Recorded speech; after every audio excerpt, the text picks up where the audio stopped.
नमस्कार।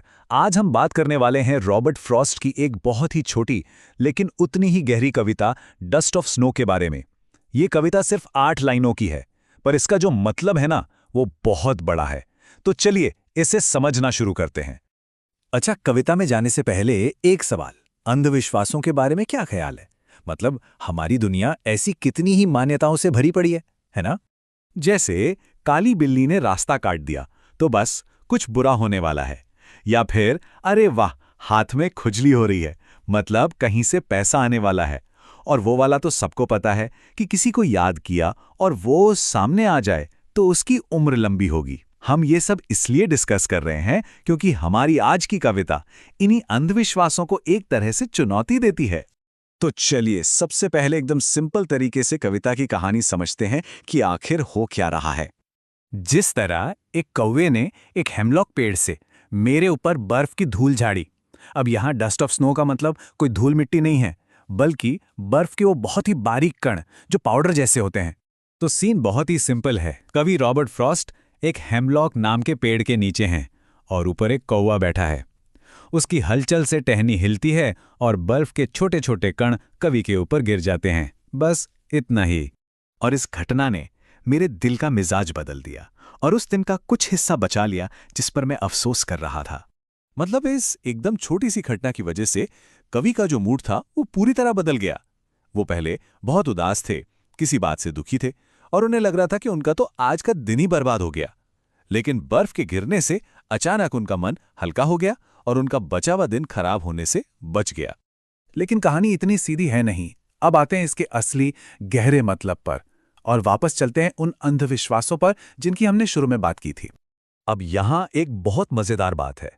एक तरफ है बुरे प्रतीक जैसे कि कौवा और हेमलॉक का पेड़, और दूसरी तरफ है एक अच्छा नतीजा, मूड का बदलना और दिन का बच जाना। यही इस कविता का जादू है। जरा सोचिए, कवि ने कौवे को चुना जिसे आमतौर पर अपशकुन माना जाता है, और हेमलॉक का पेड़ चुना जो कि एक जहरीला पेड़ होता है।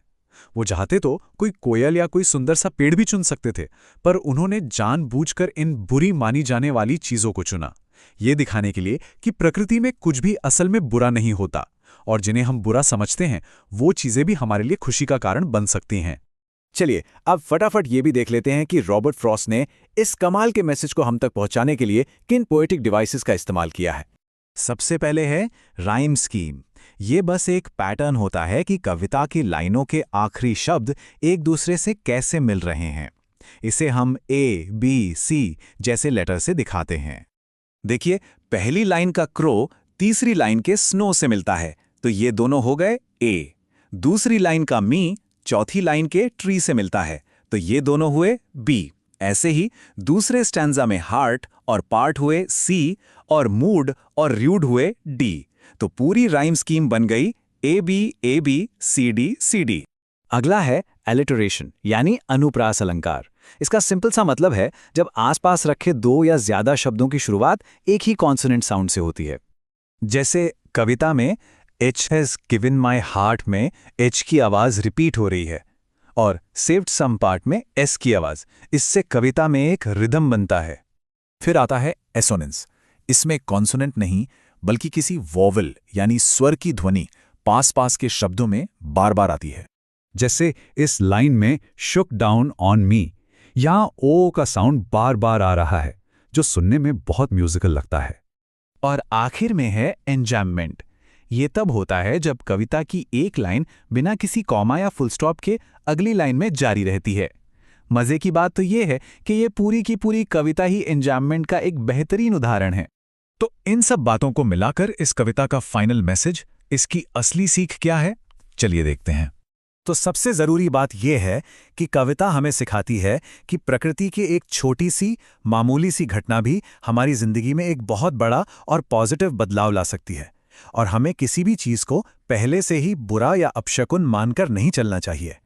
तो अब ये सवाल सोचने वाला है कि अगली बार जब कोई ऐसी घटना हो जिसे लोग अपशकुन मानते हैं, तो क्या उसे एक नए पॉजिटिव नजरिए से देखने की कोशिश की जा सकती है, रॉबर्ट फ्रॉस्ट की तरह। ऐसे ही कंटेंट देखने के लिए सब्सक्राइब करो।